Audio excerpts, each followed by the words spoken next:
L'histoire suit Mona, une fillette de 10 ans, menacée de cécité, et son grand-père érudit qui l'initie chaque mercredi pendant 52 semaines à une œuvre d'art majeure de Léonard de Vinci à Basquiat, accompagnée de réflexions philosophiques pour enrichir sa mémoire visuelle avant une possible perte de vue. Voici le résumé du livre Les yeux de Mona. Bienvenue sur Histoire de papoter, le podcast par Montre-moi l'histoire où on parle histoire, patrimoine et culture de manière générale.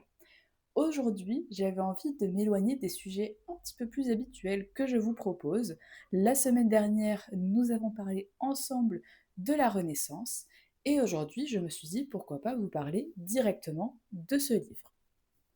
Donc, à travers ce podcast, j'essaye un nouveau format qui laisse beaucoup plus de possibilités à mes envies de parler, puisque d'habitude je prépare un script. Là, j'ai décidé de vous parler avec mon cœur, directement. Donc, Les yeux de Mona est un livre de Thomas Schlesser et j'ai décidé de vous en parler aujourd'hui. Avant ça, comme d'habitude, n'oubliez pas de vous abonner, de commenter, ou vous pouvez aussi me faire des retours en message privé. N'hésitez pas non plus à partager le podcast si celui-ci vous a plu et surtout si vous avez lu le livre, n'hésitez pas à interagir en commentaire. Le podcast est disponible sur Spotify, sur Deezer, sur Apple Podcast, sur Vodio ainsi que sur YouTube. Enfin, si vous souhaitez devenir mécène de la chaîne Montre-moi l'histoire, je vous le rappelle, le lien de la cagnotte Tipeee est en description. Sur ce, je vous souhaite une bonne écoute. Donc j'ai préparé mon ordinateur à côté quand même pour avoir quelques chiffres à vous donner.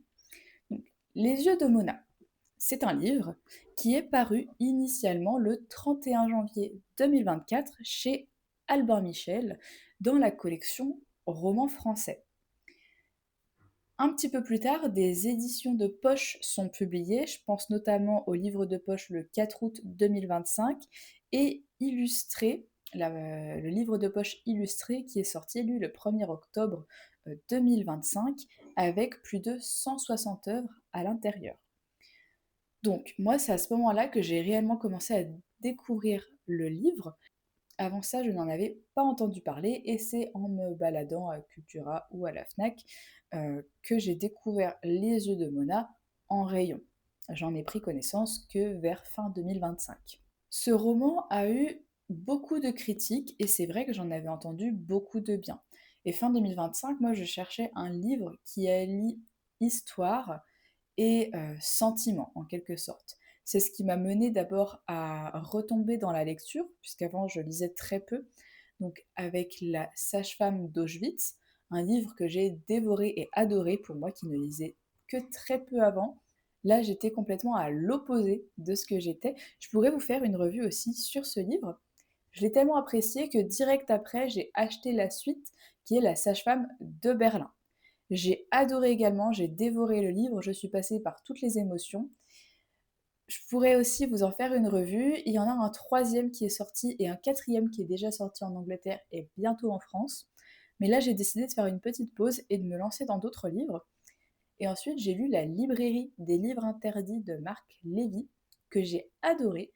Je pourrais également vous en parler parce que je l'ai dévoré également. Et donc, mon quatrième livre, pour continuer sur ma lancée, c'était Les yeux de Mona, que j'ai demandé à Noël et donc que ma famille m'a offert. J'en avais vu, ou du moins j'en avais entendu du bien. Et c'est vrai que j'aimais bien le principe. En fait, dans ce livre, l'auteur mêle une histoire à l'histoire de l'art réel. C'est-à-dire qu'ici, on suit un grand-père avec sa petite fille qui vont au Louvre toutes les semaines pour découvrir une œuvre et pour essayer de lui créer des souvenirs avant qu'elle ne devienne totalement aveugle. Et pour être complètement honnête, je n'ai pas du tout accroché. J'ai été déçue de ce que j'ai lu. La preuve, c'est que je l'ai commencé donc en janvier, dès que j'ai fini la librairie des livres interdits. Et là, franchement, je n'ai à peine lu un quart. Donc je vous dirai après ce que moi je reproche à ce livre. En attendant, sachez que ça a quand même été un succès, puisque ce livre a eu plus de 400 000 exemplaires vendus en France. Il a été traduit en 37 langues, ce qui est énorme, et il a été primé.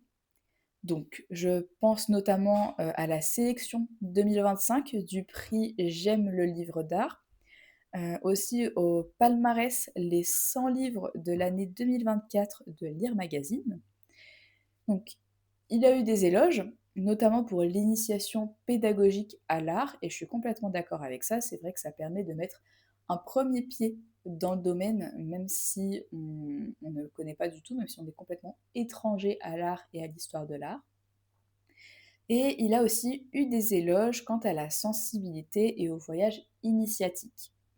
Donc ça, je suis complètement d'accord. Je trouve que c'est une bonne porte d'entrée pour des personnes qui voudraient avoir un premier pas dans l'histoire de l'art, qui voudraient découvrir des œuvres très célèbres, tout en restant dans du roman. Par contre, il y a d'autres critiques qui regrettent une intrigue faible et des personnages stéréotypés ou encore un style artificiel. Et là, j'avoue que je suis aussi complètement, mais vraiment 100% d'accord avec ces critiques-là. Moi, c'est quelque chose qui fait que je n'arrive pas à avancer dans le livre. En fait, je pense vraiment qu'il peut être super pour certaines personnes et moi, il ne me convient juste pas du tout. La façon d'écrire, des fois, je la trouve peut-être un petit peu compliquée, déjà. Et surtout, en fait, j'ai l'impression que c'est très saccadé, vous voyez. J'ai pas l'impression de suivre une histoire, un fil rouge où j'attends réellement le dénouement. Je vais essayer de pas trop spoiler en même temps, puis de toute façon, vu ce que j'ai lu du livre, ça risque pas. Mais donc, dans ce livre, au tout début, on découvre Mona, on découvre ses parents, et on découvre un petit peu le contexte familial. On vit les moments où Mona commence à perdre la vue, etc. Et de mes souvenirs, j'avais l'impression que c'était un petit peu bâclé. J'avais l'impression que c'était pas approfondi à son maximum. Et surtout, donc là, c'était un passage où il y avait un petit peu d'émotion quand même, notamment de la part des parents, de Mona qui s'inquiète, etc., de son grand-père aussi, qui là reprend une place vraiment importante dans la vie de Mona. Et c'est lui qui décide de l'emmener à ses soi-disant rendez-vous médicaux tous les mercredis, qui finalement ne sont pas des rendez-vous médicaux. Le grand-père de Mona l'emmène tous les mercredis, si je ne me trompe pas, au Louvre pour ensemble regarder une œuvre, la décrire, réfléchir à son propos, et ainsi chaque semaine.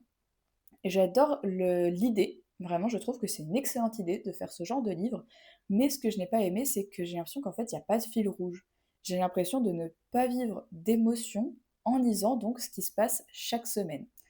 Chaque œuvre et donc chaque semaine a son chapitre, du moins pour ce que j'ai lu. Pour la fin, je ne sais pas comment ça se passe. Mais du coup, je trouve que ça casse le rythme et on est trop centré autour de l'œuvre. Par exemple, en fait, là, de ce que j'ai lu, je n'arrive pas à savoir si la vue de Mona s'améliore ou se détériore. Donc ça, c'est quelque chose vraiment que je regrette, c'est de ne pas avoir cette émotion dans ce livre. Je m'attendais à beaucoup plus parce qu'on parle quand même d'un problème grave, surtout chez une enfant, et le fait que le grand-père veuille l'aider à se créer des souvenirs. Mais là, c'est vrai qu'on a du coup surtout des descriptions d'œuvres d'art et on passe un petit peu à côté de l'émotion en fait. On passe à côté de l'émotion, à mon sens. Donc vous l'aurez compris, ça, je le regrette énormément. Donc ce que j'ai apprécié quand même, c'est le fait de pouvoir s'arrêter sur une œuvre d'art à chaque fois, par chapitre. Ça fait des chapitres assez courts, franchement, ça ne dépassait pas la dizaine de pages de ce dont je me souviens. Malheureusement, j'ai trouvé des fois que ça pouvait être compliqué, quand on ne connaissait pas les œuvres, de ne pas avoir la version illustrée. Je m'explique. Donc moi, j'ai fait une formation en histoire de l'art. La plupart des œuvres qu'il y a à l'intérieur, je les connais ou je les ai déjà vues en visitant le Louvre. Mais quand je pense à des visiteurs qui voudraient s'initier à l'histoire de l'art et qui ne sont jamais allés au Louvre, là je pense que ça peut vite être problématique. Et des fois j'ai trouvé les descriptions un petit peu trop philosophiques et moins dans les règles de l'histoire de l'art. Ça c'est aussi peut-être quelque chose que je peux reprocher à ce livre. Je ne dis pas que les descriptions sont mauvaises, c'est juste que des fois je trouve qu'elles sont trop philosophiques et qu'il y a très peu de dialogue donc pendant ces descriptions entre le papy et Mona. Donc ça, ce sont les 2 plus grosses critiques que j'ai à faire. C'est le fait que je trouve qu'en fait, le fil rouge, bah, on le perd. Voilà, clairement, je trouve qu'on perd le fil rouge parce qu'il y a toujours cette possible cécité, pour Mona, mais en fait, on suit pas la situation. On suit juste le grand-père et sa fille qui vont au musée. Donc pour moi, le livre devrait surtout s'appeler, Mona et Papy ou Dadé, je crois qu'elle l'appelle dans le livre, qui vont au musée plutôt que les yeux de Mona et se concentrer sur sa cécité. Et autre chose donc que j'aimerais critiquer aussi, attention, hein, pas parce que j'adore, tout critiquer négativement, c'est juste quelque chose qui me gêne et sûrement qu'il y avait un problème d'image ou quelque chose du genre, mais c'est le fait que le livre s'appelle «Les yeux de Mona» et mettre la jeune fille à la perle. Alors je n'ai pas vu s'il y avait une explication quelconque, si c'est parce que l'auteur voulait faire référence directement à plusieurs œuvres dès la couverture, dès la première, pour qu'on comprenne qu'on va parler histoire de l'art. Mais c'est vrai que c'est quelque chose qui, alors pas m'agace, ça serait vraiment très fort comme mot, mais qui me titille un petit peu, parce qu'on a les yeux de Mona en titre, et juste en dessous, on a la jeune fille à la perle qui nous regarde. Donc, quitte à ce que ce soit les yeux de Mona, c'est vrai que j'aurais aimé que ce soit Mona Lisa qui soit sur la première de couverture. Après, peut-être que ça faisait trop gros et trop évident, donc ce n'est pas le choix qui a été fait, ou peut-être aussi pour une question de droit.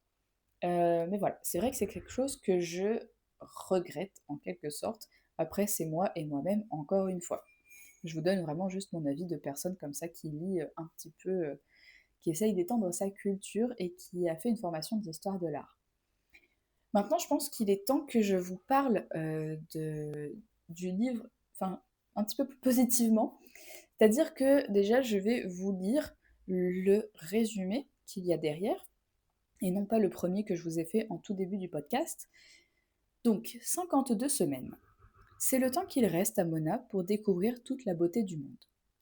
C'est le temps que s'est donné son grand-père, un homme érudit, fascinant et fantasque, pour l'initier chaque mercredi après l'école à une œuvre d'art avant qu'elle ne perde peut-être pour toujours l'usage de ses yeux. Ensemble, ils vont sillonner le Louvre, Orsay et Beaubourg. Ensemble, ils vont s'émerveiller, s'émouvoir, s'interroger, happés par le spectacle d'un tableau ou d'une sculpture. Empruntant les regards de Botticelli, Vermeer, Goya, Courbet, Claudel, Callot ou Basquiat, Mona découvre le pouvoir de l'art et apprend le don, le doute, la mélancolie et la révolte. Un précieux trésor que son grand-père souhaite inscrire en elle à jamais. Et donc, il y a eu de bonnes critiques, par exemple Augustin Trapenard de la Grande Librairie, magnifique. Voilà, il n'a pas dû se fouler pour faire cette critique. Marine de Tilly pour Le Point, une fabuleuse fable philosophique et esthétique. Et je vais terminer sur Gwenaël Loac, je pense que ça se dit ainsi, ou Loaec, en tout cas du Parisien, qui dit que c'est une ode à la beauté et une magnifique leçon d'humanité. Pardon. Donc j'avoue que pour le moment, pour ce que j'ai lu, je ne rentre pas complètement dans ces critiques. Vous connaissez maintenant le résumé qui figure sur le livre, alors peut-être que j'aurais dû le continuer un petit peu plus. J'avoue que j'essaye toujours, mais c'est vraiment très rare en fait, parce que ce livre me fatigue plus qu'autre chose. J'arrive pas à rentrer dans l'histoire, tout simplement. J'essaye de temps en temps le soir avant de me coucher. D'ailleurs, c'est pour ça que je suis en pyjama actuellement devant vous, pour ceux qui regardent la version imagée sur YouTube. Comme je lis le soir avant de dormir, je me suis dit que j'allais me mettre dans les mêmes conditions. Bon, j'ai pas poussé jusqu'au fait de me mettre dans le lit, mais vous avez compris. Donc voilà, maintenant je pense que vous connaissez un petit peu mes pour et mes contre. Donc j'adore l'idée de suivre une histoire familiale tout en incluant à l'intérieur l'histoire de l'art, mais en fait je trouve que ça n'a pas été poussé jusqu'au bout. Et pour ce que j'ai lu, je trouve qu'en fait on ne suit pas assez, à mon goût, toute l'émotion, tout ce qui se passe réellement avec ce problème de santé.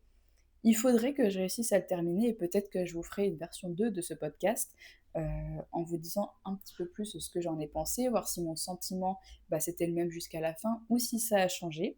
En tout cas, je le conseille quand même si vous voulez vous tenter à l'histoire de l'art en restant sur un roman, parce que là, pour le coup, c'est vrai que j'ai plutôt l'impression qu'on a fait de l'histoire de l'art que un roman. on suit moins une histoire. Toutefois, je trouve que les interprétations sont vraiment très philosophiques des œuvres et pour le moment, je trouve qu'on retrouve un petit peu moins le côté historien de l'art où on décrit, la plastique, l'iconographie, et cetera. Bien qu'il y en a, hein, je ne dis pas qu'il n'y en a pas. Voilà mon avis sur Les yeux de Mona. J'espère que ce podcast vous aura tout de même plu et pourquoi pas qu'il vous a donné envie de le lire.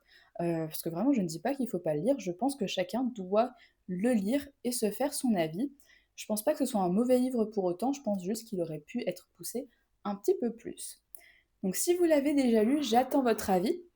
Et puis dans tous les cas, si vous voulez participer en commentaire, n'hésitez pas, je me ferai une joie de vous répondre. Je vous remercie de m'avoir écouté pendant ce temps. On se retrouve la semaine prochaine pour un nouveau podcast. Et en attendant, je vous dis à très vite pour plus d'histoires et de patrimoine.